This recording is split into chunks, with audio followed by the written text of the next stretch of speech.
Olá a todos, sejam bem-vindos a mais um episódio do segmento Conversas de Café, onde conversamos com pessoas que tenham tido sucesso com as suas marcas e negócios para compreender o funcionamento e o modelo de negócio e também com histórias engraçadas. Esperemos que gostem, não se esqueçam de nos seguir no Twitter e na plataforma em que nos estejam a ouvir. Vamos lá para mais um episódio. Olá a todos, sejam bem-vindos a mais um episódio das Conversas de Café. Hoje estamos aqui com o Álvaro Meyer, CEO da Volup. Boa tarde. E obrigado, Álvaro, por teres vindo aqui ao podcast e às Conversas de Café. Acho que não há melhor pessoa para falar sobre a Volup que tu. Portanto, se puderes explicar aqui às pessoas que estão a ouvir o que é a Volup. Então, olha, Volup, há uma forma muito simples de definir a Volup, que é nós juntamos os melhores restaurantes e os melhores conceitos de comida e de chefe e fazemos entregas em casa, basicamente. Ou seja, a ideia surgiu um bocado para dar resposta a estes restaurantes que durante um Covid precisavam mesmo de reinventar-se e tentar fazer entregas e chegar aos seus clientes que estavam fechados em casa. E nós reparamos que estes restaurantes não queriam entrar nem juntar-se às plataformas como a Uber Eats e a Glovo, porque não queriam arriscar a qualidade da comida, nem a visibilidade, nem a marca do restaurante e da comida deles em marcas que estão mais focadas em volume e em fast food. E foi aí que percebemos que estes restaurantes o que são bons realmente é em fazer comida incrível e não em motas, gestão de pedidos, nem marketing, nem tecnologia. Então tivemos esta ideia maluca de porque não juntar este segmento da restauração que nunca antes tinha pensado em fazer entregas em casa e garantir que eles têm a visibilidade com restaurantes do segmento e chefes do segmento deles e que não estão ao pé do McDonald's, nem esses conceitos mais de fast food. Ao mesmo tempo que juntávamos estafetas também formados e outro tipo de formação e garantir que a comida chegava em condições. E pronto, e é isso que nós fazemos, basicamente. E então os estafetas têm informação da vossa parte e não são estafetas próprios da Volup, são estafetas... Nós trabalhamos com frotas independentes, mas todos os estafetas que entram na Volup têm que ter uma formação que nós fazemos e têm que ter certas condições que têm que cumprir para formar parte da equipa aqui de entregas da Volup. Aliás, nós não chamamos estafetas, tentamos procurar outra palavra para fugir da conotação negativa da palavra estafeta, e então chamamos os estafetas navigators. Muito bem. Yeah. E que tipo de formação é que dão? Ensinamos como fazer uma entrega, eles levam uma farda também que é nossa, nós entregamos a mochila, que é uma mochila, aliás, feita em Portugal um bocado à maluca, porque nós estávamos à procura de uma mochila que garantisse a temperatura durante mais tempo e garantir que a comida chegava em condições. Então eu fui comprar uma mochila da Glovo ao LX para ver as medidas e tudo, e depois contactámos várias empresas e falámos com uma empresa que fazia material de refrigeração de caminhões. E dizemos, olha, temos esta ideia maluca, não querem fazer uma mochila com este material que vocês utilizam? Pronto, e lá fizeram esta mochila que nós já patenteamos, aliás, na Europa, e que garante que a temperatura da comida, ou seja, tudo o que está lá dentro, seja calor ou frio, chega em condições e durante mais tempo. Por isso, temos um processo aqui de formação a todos os estafetas ou navigators que trabalham connosco e que levam todo este equipamento também feito por nós. E nós antes de pormos a gravar este podcast, nós estávamos a falar que os estafetas acabam por ser uma ótima forma de publicidade, porque foi assim que eu descobri o que era a Volup. Que eu do nada, cá em Lisboa, estava a conduzir e de repente passa um navigator à minha esquerda com o V e eu fiquei assim, o que é o V? E eu acho que a maioria das pessoas fica assim um bocado à toa quando vê uma coisa de novo no meio do trânsito e vai pesquisar na internet e acaba por conhecer a empresa. E como é que é o contacto não com o fornecedor, mas sim com os restaurantes? Assim, nós no início foi uma aventura curiosa porque nós, eu não tinha nenhuma experiência no sector da comida, nem de chefes nem nada, e o mundo da gastronomia eu já tenho visto que é muito à volta dos chefes do ego é muito curioso trabalhar neste segmento. E estes chefes obviamente não querem arriscar a marcas se não trabalham com pessoas que já têm alguma reputação, porque obviamente já têm muito a perder. Por isso no início o maior desafio que eu tive foi como convencer estes chefes destes restaurantes que podiam trabalhar connosco quando era eu sozinho, que ninguém me conhecia, com uma apresentação de PowerPoint e uma ideia maluca. Por isso, eu fui tocar à porta de todos os restaurantes na altura, durante o Covid, que eles precisavam muito, e lá consegui 5 restaurantes iniciais que decidiram, olha, vamos testar contigo. O Vítor Sobral, o Eleven, o Solar dos Nunes e o Kanazawa, que é do Paulo Moraes, que tem, para nós é dos melhores restaurantes que trabalha connosco. Pronto, e lá lançámos com o EC5 um bocado à maluca para testar, olha, ver se as pessoas encomendavam. Durante um mês eu achava que íamos ter imensos pedidos durante todos os dias e só tínhamos 1 ou 2 pedidos por dia no início, mas depois enfim, acho que foi em janeiro de 2021, começámos a ganhar muita atração e aí já começámos a ganhar muita mais visibilidade e provámos que este segmento da restauração também pode fazer entregas em casa sem perder qualidade e sem perder esse posicionamento de marca. Pronto, foi a partir daí que em vez de nós estarmos atrás dos chefes, é que eles começaram a ligar-nos porque já tinham interesse em trabalhar connosco, no momento em que nós já provámos isso. E desde então é que temos vindo aqui a continuar a crescer e a adicionar cada vez mais restaurantes e provar é isso, que este segmento da restauração também pode entrar em delivery e que existem muitos clientes que também valorizam estar em casa e ter comida de qualidade sem ter que ir ao restaurante ou cozinhar em casa. Sim. E depois é o que vos difere de outras aplicações que vocês oferecem comida de luxo, de premium. Sim. É o que difere. É assim, nós e temos tido muitas vezes esta discussão porque depois começamos a ter imensos restaurantes mais, não é normais, mas de outro segmento de fast food e os clássicos que se encontram no Uber Eats e na Glovo que queriam entrar connosco e nós temos tido sempre temos tido que nos conter muito em permitir a estes restaurantes entrar connosco porque as tantas, enfim, se uma Volup é mesmo de um segmento e nós queremos trabalhar num segmento, o nosso maior risco era cair e abrir as portas a tudo e cair num segmento de uma Uber Eats e de uma Glovo, que honestamente nós nunca vamos conseguir concorrer contra uns gigantes como são a Uber Eats e a Glovo. Sim. Pois nós damos muita prioridade a trabalhar e a continuar a trabalhar neste segmento e só trabalhar com alguns restaurantes que realmente cumprem com esse standard e esses, vamos dizer, critérios para entrar aqui no Marketplace Volup. Interessante. E é a tua primeira vez no mundo dos negócios? No mundo das startups? Não, startup sim, eu já tive um negócio tradicional, que aliás a ideia, ou seja, eu tirei finanças em Espanha, o meu caminho era mais seguir, o meu sonho era ser, como se diz, o meu sonho era trabalhar em banca de investimento, ir para Londres e começar a trabalhar em broker ou coisas de investimento e finanças. Sim. E depois vim cá para Portugal, depois de tirar finanças em Espanha, de trabalhar num banco e ter a minha primeira experiência no mundo de banca de investimento. E reconheço que odiei aquilo, tipo, achava que era uma coisa e depois aquilo era um pouco criativo e era um gajo que queria fazer muita coisa e em estruturas tão grandes como é a banca é muito difícil mudar as coisas e aquilo é muito lento. Então lembro-me que eu estava muito frustrado com, enfim, eu tinha um caminho de vida que eu queria fazer, mas afinal, enfim, aquilo realmente quebrou-me os esquemas e não quis continuar com aquilo. E foi na altura em que a Uber estava a lançar em Portugal, que foi em 2015, 2016. Eu lembro-me que apanhei um Uber com os meus amigos do banco e apaixonei-me por aquele modelo. Tipo, o facto de tu com o telemóvel conseguir ver onde é que está o carro, conseguires dar o rating ao motorista e em base a esse rating o motorista trabalha ou não. Aquilo mesmo, apaixonei-me por aquilo. E então na altura falei com a Uber, que ainda eram 5 ou 6 pessoas aqui em Portugal, e percebi como é que aquilo funcionava, que a Uber basicamente punha em contacto a empresas e frotas que geriam os carros e os motoristas com o passageiro e eles só tratavam da parte tecnológica. E então pensei, olha, tenho aqui umas poupanças, porque é que não vou abrir aqui uma empresa, vou comprar 3 carros.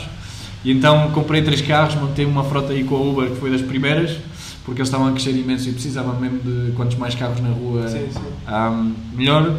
E pronto, então eu trabalhava no banco das 9 às 6, depois metia-me no carro e trabalhava como Uber driver até às 2, 3 da manhã para perceber como é que aquilo funcionava. E depois contratei 2 motoristas para estar nos outros 2 carros. E então comecei com aquilo e comecei a perceber que aquilo com muitos carros obviamente era um bom negócio. E então desisti do banco e foquei-me naquela empresa durante os próximos 4 anos. E foi a primeira empresa de negócios. Tive 2 anos e meio com muita dificuldade porque eu tinha 21 anos quando montei a empresa, sem trabalho e obviamente espanhol ainda por cima, portanto os bancos não me financiavam nada para comprar carros. E tive 2 anos e meio aí muito difíceis a tentar provar aos bancos que aquilo dava dinheiro e que eu precisava de escala e precisava obviamente de financiamento. E então em 2018 foi o primeiro ano em que eu consegui que os bancos já me dessem mais crédito. Então passei de 3 para 15 carros e já comecei a montar uma frota em condições. E pronto, e aquilo foi top 10 frotas em Portugal com Uber, mais de 60 carros e muitos motoristas e muitas pessoas a trabalhar comigo. Portanto, foi a minha primeira experiência empresarial, sim. Mas num negócio tradicional e mais normal e não tecnológico, como é startups. E pronto, e foi a partir daí o Covid, eu tinha a ideia de duplicar a frota, investir mais e duplicar a empresa, e o Covid, obviamente, de um dia para o outro passei de ter imensos carros a trabalhar a ter imensos carros parados e tive que despedir a todas as pessoas que trabalhavam comigo. Muito difícil gerir aquilo, foi a minha primeira porrada grande. Sim. Mas pronto, eu queria me reinventar e também estava um bocado aborrecido na gestão daquela empresa, que eu queria uma coisa já, enfim, dar o salto e gerir outra coisa ou abordar outros projetos. E então foi na altura em que eu comecei a encomendar imenso Uber Eats e Glovo em casa, como acho que todos os portugueses começaram a ficar utilizadores dessas aplicações. Mas ficava sempre super frustrado porque aquilo chegava atrasado, porque o motorista estava de bicicleta e fazia 3 pedidos ao mesmo tempo, chegava frio, enfim, 80% do tempo aquilo era uma loteria enfim, eu que percebia mais de logística, eu sabia que aquilo se podia fazer melhor.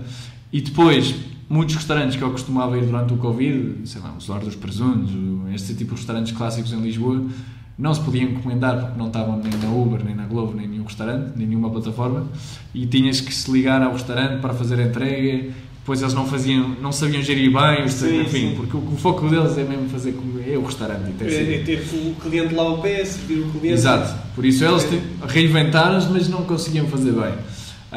Eu lembro-me que eu fiz uma encomenda do GenC4 só para testar, já tinha tido esta ideia de, olha, isto se calhar faz sentido fazer um marketplace exclusivo para este tipo de comida, e lembro-me que gastei 150 € no GenC4 para encomendar em casa, e era suposto chegar às 9, chegou à meia-noite, atrasadíssimo, e entregaram-me uma caixa que eu ainda por cima tinha que cozinhar os produtos e meter no forno durante 20 minutos.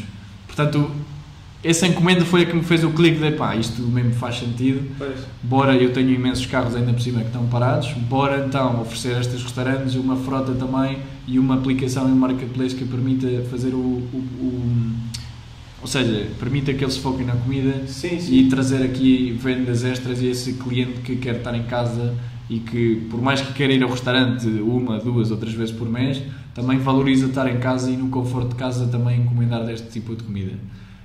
Ou seja, viste um nicho ali, viste uma oportunidade e foi lá embora. A primeira ideia da Uber também foi atirar-me aos leões, aprendi muito dessa empresa e também aprendi muito aqui com a Volup. Mas tudo está. A minha primeira empresa foi esta, correu muito bem. E graças a essa empresa também consegui financiar a Volup os primeiros 12 meses, até fechar a nossa primeira ronda, mas foi a primeira experiência empresarial que tive. Ou seja, um percurso um bocado altos e baixos, mas no final acabou por valer a pena.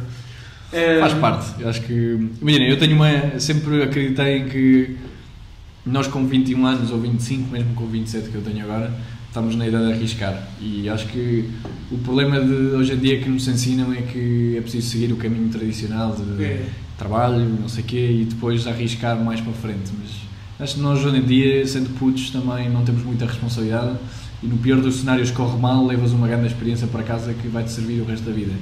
Eu aplico isso sempre em tudo o que faço. Às vezes enfio-me onde não devia e acabo por aprender de levar porrada, mas acho que toda a vida de empreendedorismo faz parte e eu não conheço ninguém com sucesso que tenha passado mal.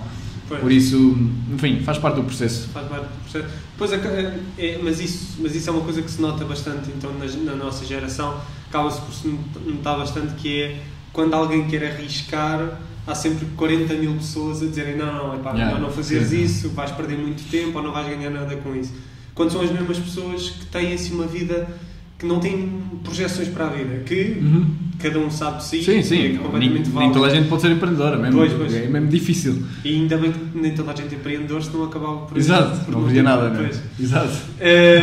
E há uma frase, eu acho que é, já não sei de quem é que é, mas que é, acho que era do Steve Jobs, o melhor tempo para tu arriscares é quando tu és jovem. Tu não tens nada ligado a ti, não tens património, não tens filhos, não tens aluguéis, não tens nada. Não tens nada, ou seja, não tens nada a perder. Até a melhor altura para sobretudo é aquela idade em que tu aprendes mais e retens mais informação. Sim.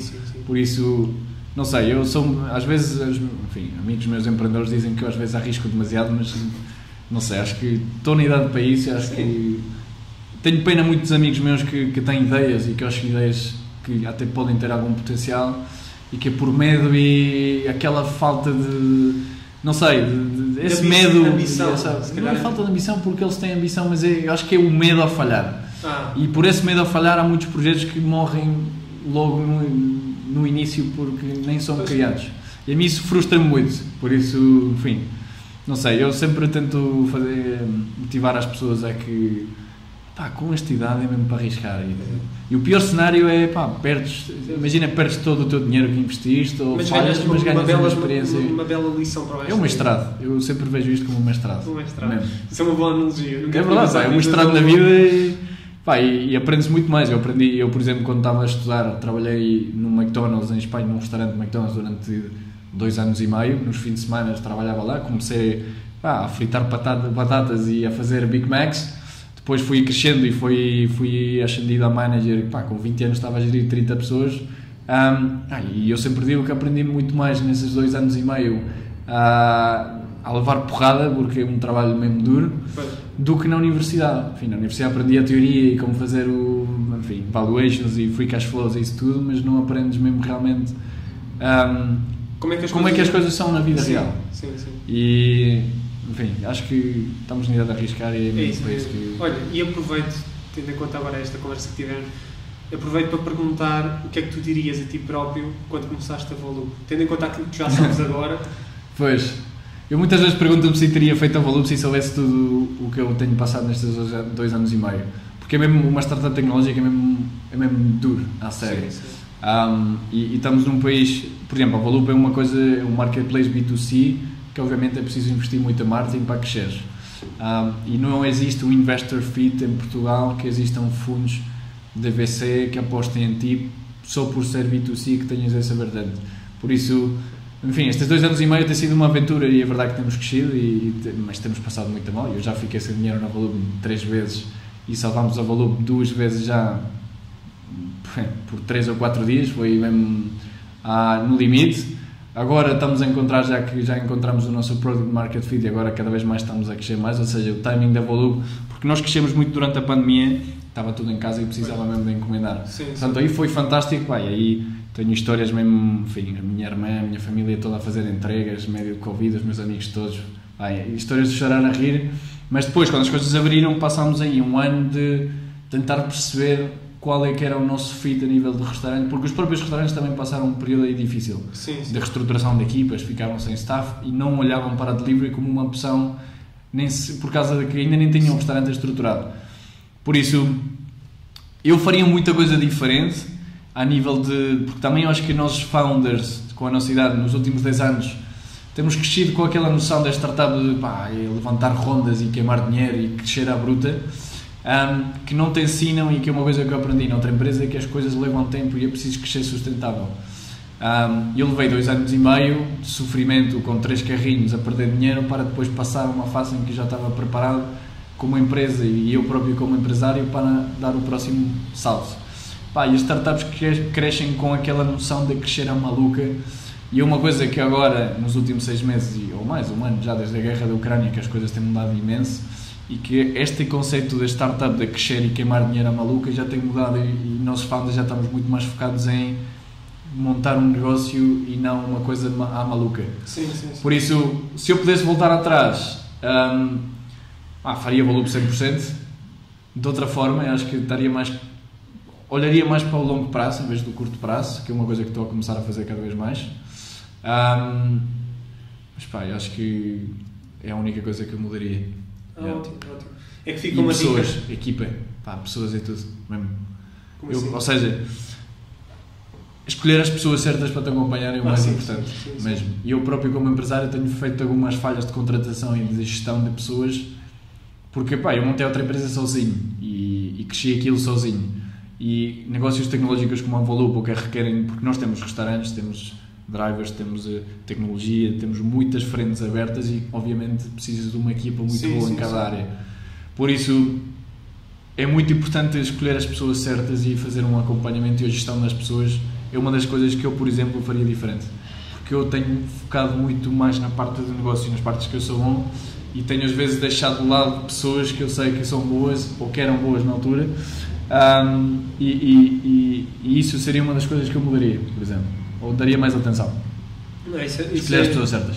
É que nós já tivemos alguns convidados que falavam mesmo da gestão de equipa e de como é que poderiam ter feito de forma diferente, mas também, pronto, para termos aqui também uma ideia, tu não te arrependes do que aconteceu até hoje, porque nada, senão lá está, não estaria aqui. Não, porque não estarias aqui. Da tecnologia, e de começar a perceber, se calhar eu devia ter contratado aquela pessoa, se calhar eu não devia ter feito aquilo, ou se calhar não devia ter feito aquele acordo, por exemplo, como um acordo de investimento, etc. Mas isso tudo, e essas aprendizagens mesmo positivas como negativas, levaram até ao dia de hoje. Porque se as coisas tivessem sido perfeitas, tu mesmo assim conseguias olhar para trás e dizer, eu gostaria de ter feito alguma coisa diferente para melhor. Eu por acaso estava a ver agora que vocês fizeram aqui um episódio sobre estoicismo. Eu sou muito fã do Ryan Holiday, que é quem escreveu The Obstacle is the Way e Ego is the Enemy, enfim, é um autor que escreve muito sobre estoicismo, que eu já li várias vezes os livros. E há uma coisa que ele diz no Obstacle is the Way, que de todos os obstáculos e as barreiras e as coisas, vamos dizer, más, entre aspas, da vida que te acontecem, são as coisas que depois sempre no futuro vais olhar para trás e ninguém se arrepende disso porque aprendeu alguma coisa ou soube alguma coisa nova que ele fez ser quem é.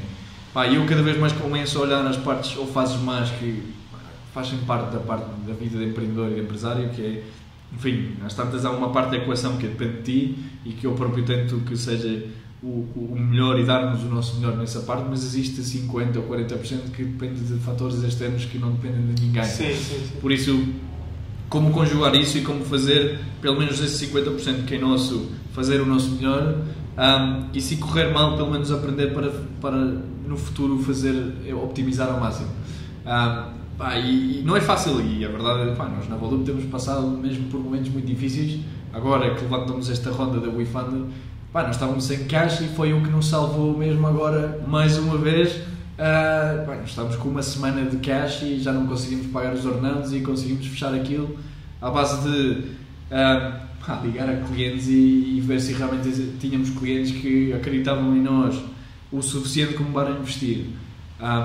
Começámos com 2 randomly, os nossos melhores clientes que encomendam a Volup quase todos os dias, e que nós também, como somos uma empresa que trabalha no segmento do premium, temos muitos clientes que têm o poder de compra para comprar Volup, então pensamos, olha, se calhar podem ter o poder de compra também para investir em nós e ajudar-nos nesta próxima fase. Começámos com 2 e depois reparámos que realmente havia muito interesse e decidimos fazer esta ronda de crowdfunding, que, enfim, também não é uma coisa muito comum em Portugal, porque o crowdfunding lá fora funciona muito bem, mas aqui não é muito comum. Sim. E isto salvou-nos agora e vai-nos ajudar e ajudou-nos agora a dar o próximo passo. Por isso, nós estamos sido super criativos, porque também estamos num segmento não, mas estamos numa indústria super competitiva. Temos 2 gigantes como a Uber Eats e a Glovo que têm contas bancárias que não acabam. E nós estamos a tentar entrar como uma formiguinha num segmento com 5 pessoas que temos ali contra 200 que têm Uber Eats aqui em Portugal ou mais. Estamos a conseguir penetrar o mercado com poucos recursos. Sobretudo estamos a ser somos super conscientes de que cada euro que nós gastamos tem que ser investido no sítio certo. Tem sempre bem gasto. Enfim, porque já passamos muito a mal em vários momentos, ficámos sem dinheiro e que realmente gerir isso psicologicamente é difícil. E a mim, enfim, eu sou bastante resiliente e, enfim, tento ser o mais otimista possível, mas às vezes tenho passado momentos difíceis. E isto também não se fala na comunidade de empreendedores, parece que é tabu, mas o burnout é uma coisa muito comum. Eu próprio tenho tido 2 burnouts fortes, em que, enfim, ficas péssimo durante tempo e tens que saber estruturar, porque eu já aprendi uma coisa ao base disso, que é work smart, not hard. Eu antes tinha uma mentalidade muito, trabalhava 16 horas por dia, sentia-me bem, trabalhava ao fim de semana.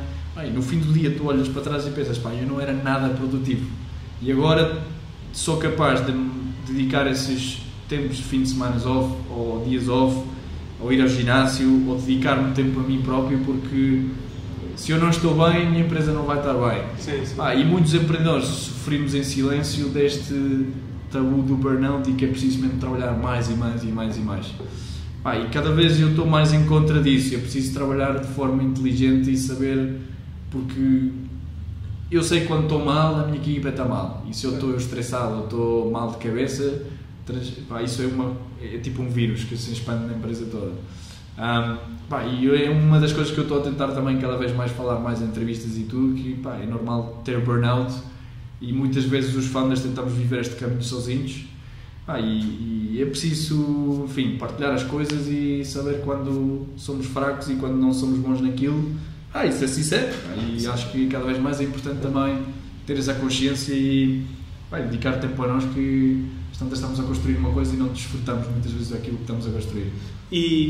Mas isso é uma coisa muito curiosa, porque eu acho que tenho certeza que tu és a primeira pessoa, a primeira convidada aqui das conversas de café, que fala mesmo desse lado menos positivo dos founders e do empreendedorismo, que as pessoas olham para o empreendedorismo às vezes como, para além da questão do risco e de amanhã isto não correr muito bem, não olham tanto para a questão da saúde mental dos founders e de saúde mental de quem se queira atirar para isto das startups, porque as odds estão contra ti. Sim.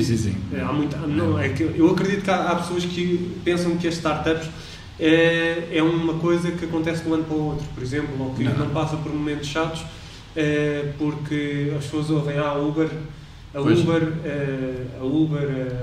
sim, outras Airbnb, empresas, Airbnb já foram startups, agora já não são startups, obviamente, por causa do capital, e as coisas foram sempre crescendo de uma forma regular e saudável, e não têm bem a certeza às vezes de, olha, se calhar a Uber teve ali uma recaída, ou a Airbnb teve ali uma recaída gigante, estava quase, por exemplo, a Tesla já teve várias vezes na falência quase. E é um lado também que nós queremos dar pelas conversas de café. Agradeço desde já pela abertura para falar sobre isso. É importante falar sobre isso porque o problema do empreendedorismo e ser founder é que é uma profissão que agora está um bocado na moda, e é sexy dizer que és founder e CEO e... Enfim, em inglês, exato, tem que ser em inglês, exato. Mas realmente é um caminho muito duro, o Steve Jobs numa entrevista dizia que tu tens mesmo que gostar daquilo que fazes, porque é mesmo difícil o caminho. É engraçado, porque eu este fim de semana também falei com alguns amigos que achavam que eu era rico e milionário, que eu tinha imenso dinheiro. Eu estou mesmo falido, eu não tenho dinheiro para nada mesmo. E é normal, eu estou sem ordenado há imenso tempo, porque estamos em fase agora de reestruturação e de crescimento. E é curioso como é que a malta acha que os founders têm aquela vida sexy de fazem o que querem e quando querem. E é verdade, eu posso ir de férias quando quero, mas não o faço porque não consegues desligar. As consequências que saem. Sim. E sobretudo há uma grande diferença entre um founder e os trabalhadores normais que trabalham para outras pessoas, que é legítimo, e que eu muitas vezes também pensei se eu estou no caminho certo, porque este caminho é mesmo difícil. Sim. E os meus amigos chegam sexta-feira às 6 da tarde e desligam, e só pensam em trabalho outra vez à segunda-feira de manhã quando voltam. Eu estou há 10 anos já que vai fazer que eu não consigo fazer isso, eu não consigo desligar, e é normal, num founder é o nosso tendão daqueles, é que nós não conseguimos, ou é muito difícil desligar, porque pelo menos eu estou mesmo apaixonado pelo aquilo que faço, e a Valor para mim é um bebê, e é a minha preocupação constante do que é. E ser founder é sexy, mas não se fala deste, vamos dizer, que a parte mais negra do founder, que muitas vezes também, e eu próprio que sou solo founder sentes-te muito fora da sociedade e das pessoas e dos teus amigos, e às vezes estou com amigos e estou a pensar em trabalho e sinto que não encaixo, é uma parte que é difícil psicologicamente e que não se fala. Mas que todos os founders e as pessoas que entram neste caminho, eu acho que para ter sucesso, ou pelo menos as coisas acontecerem, é preciso ter consciência disto e sobretudo ter endurance, e por isso é que o Steve Jobs dizia que tens mesmo que gostar do que fazes, porque para passar estes momentos mais difíceis ou gostas ou vais desistir. Eu sempre digo que a Valor não morreu porque eu nunca desisti da Valor. E as startups, no fundo, morrem porque os founders desistem. E às vezes, obviamente, enfim, não são as circunstâncias certas, mas pronto, é preciso ter essa consciência. Sim. Eu cada vez mais falo disto com amigos meus que são founders ou que estão a montar as coisas e estão nessa fase inicial de, olha, montei isto mas ainda não está a correr bem, ou parece que tem medo, estamos todos com medo de dizer, olha, não está a correr bem. E faz parte, e é preciso falar sobre isso e estamos todos aqui para ajudar-nos e não sei, acho que é preciso ter essa consciência antes de assumir que isto é uma profissão que fazemos o que queremos, que é sexy, que aquilo está como se às vezes vê pelas redes sociais que o founder é aquele que acorda, como não tem patrão, faz o que quer da vida, conduz um grande carro. Exato. Estou à espera que tu me saias aqui e mostres o teu Ferrari à porta. Estava à espera sentadinho, o Ferrari vermelho. E eu ia-te perguntar, porque há pouco falaste do estoicismo, porque nós às vezes no empreendedorismo, eu estou dentro do empreendedorismo através do podcast, mas tu, enquanto founder de uma startup, como é que tu lidas, relacionado com o estoicismo, como é que tu lidas com os problemas que não estão no teu controle? Porque às vezes, lá está, porque às vezes tu podes ter um grave problema financeiro, tu sabes perfeitamente que não foste tu que o causaste e não está no teu controle. Está no teu controle saber como podes responder, mas o problema em si, por exemplo, há um navigator que lhe dá na cabeça e começa a falar mal da Volup. Já aconteceu. Como também, são coisas que não estão no teu controle. Imagina, isto parte da minha própria evolução como líder, porque eu antes era muito micromanager mesmo, e acho que é curioso ver a evolução, e isto das startups é curioso porque eu falo muito aqui com o Afonso Pinheiro, que também tem a Please, e nós temos, enfim, crescido muito juntos. Um ano numa startup, ou pelo menos a ter o teu próprio projeto, o crescimento a nível pessoal e a nível empresarial é mesmo exponencial. O Álvaro há um ano atrás na Volup não tem nada a ver com o Álvaro hoje em dia na Volup. E acho que essa resposta ou seja, acho que fatores, por exemplo, macroeconómicos não dependem de nós, mesmo que eu tenha uma pessoa boa ou alguém bom na equipa a gerir fatores que eu, por exemplo, isto dos navigators eu não posso controlar, mas tenho alguém que controla, ou esses fatores nós tentamos sempre fazer muito feedback entre nós do que é que se pode fazer para melhorar ou reduzir a probabilidade disso. Eu acho que isso é importante, ter uma boa equipa e sobretudo não ser micromanager, que é uma coisa que eu próprio ainda estou a saber lidar, porque, enfim, às tantas tentas ir a todas e não consegues mesmo. E eu, por mais que tente ir a todas, se fosse a todas, acho que já teria tido vários AVCs, porque é impossível.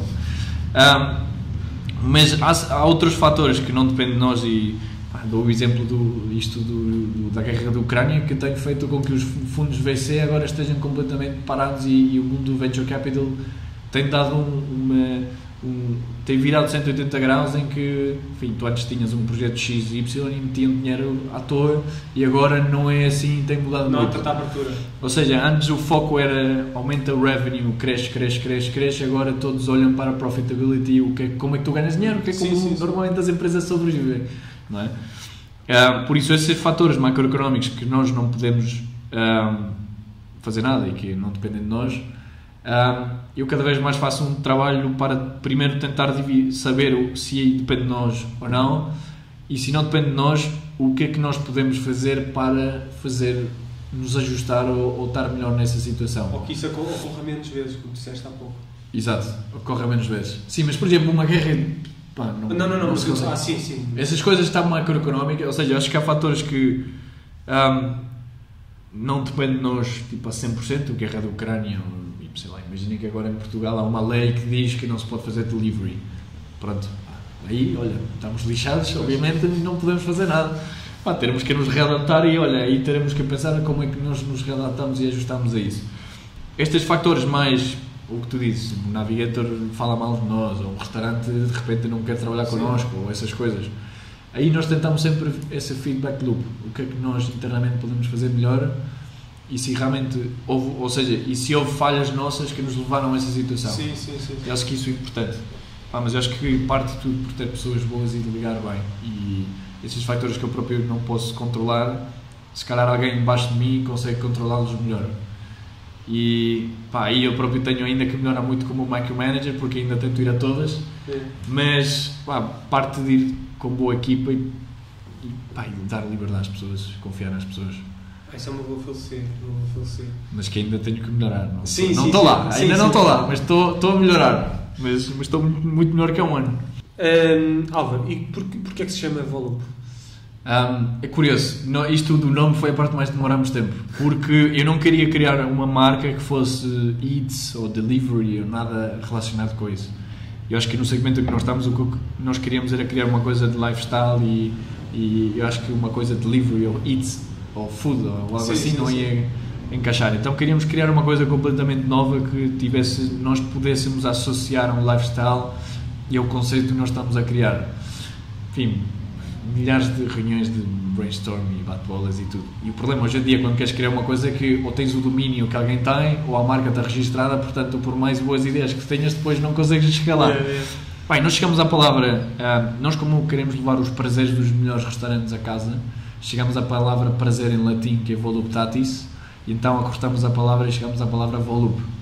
E aí vimos que ninguém tinha comprado o domínio, compramos o domínio logo e começámos por aí. Ok. Yeah. Por acaso eu fiquei com essa ideia quando eu comecei a descobrir mais sobre o Volup. Pensei, Volup, porquê é que se chama Volup? E porquê... Yeah. E o logo as cores têm algum significado? Nós queremos uma coisa nada flashy, nada que dê nas vistas, uma coisa elegante e tal. Porque isto também está ligado com o vosso tipo de restaurante. Exato. Sim. Por isso, enfim, não queremos nada verde, nada assim muito que chamasse muito chamativo, então o azul e o branco foi. Tivemos algumas propostas, a primeira proposta da Volup era preto e dourado, porque era premium e tal, mas eu não gostei nada daquilo, então fomos ao azul e assim mais elegante, um azul tipo mais escuro, como se diz, navy, tal, sim, navy, e ficou navy assim. E uma última pergunta, como é que a Volup faz dinheiro? Assim, de uma forma... Muito simples, nós cobramos aos restaurantes uma comissão por cada venda que é feita na Volup, ou seja, os restaurantes não têm que pagar nada nem investir nada e automaticamente por formar parte da Volup já podem aumentar as vendas sem ter nenhum investimento, porque estes restaurantes também que estão muito focados num restaurante estão limitados ao número de mesas e à produção que eles têm na cozinha. Por isso, connosco, em vez de estarem limitados ao número de mesas e pessoas que podem servir num espaço, começam a ficar limitados à capacidade de produção que eles têm na cozinha.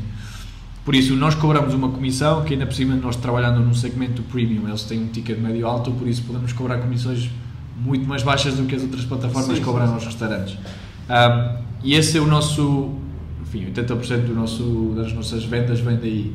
E depois cobramos ao cliente final que encomenda, cobramos uma taxa de entrega que tem a ver com a distância do restaurante à casa do cliente. Essas duas são as nossas atuais fontes de rendimento, embora temos outras que estamos a pensar para... Enfim, no momento em que temos a escala neste segmento, já temos outras fontes de rendimento e de revenue que podemos ir buscar. Isso é interessante. Ok. Acho que... Álvaro. Está fixe? Está fixe. Obrigado por ter vindo. Falei bem, eu falo bem. Mas nós agradecemos sempre aos convidados. Agradecemos sempre aos convidados por falarem, porque também é para conhecer o vosso testemunho e como é que está a ser a vossa jornada no empreendedorismo. Boa. E obrigado por teres vindo. Nada, obrigado a ti pelo contacto. Nós vamos deixar na descrição todos os links em relação ao Álvaro e em relação ao Volup. Podem instalar a aplicação e mandar fazer uma encomendazinha. E é isso. Vemo-nos para a próxima. Abraço.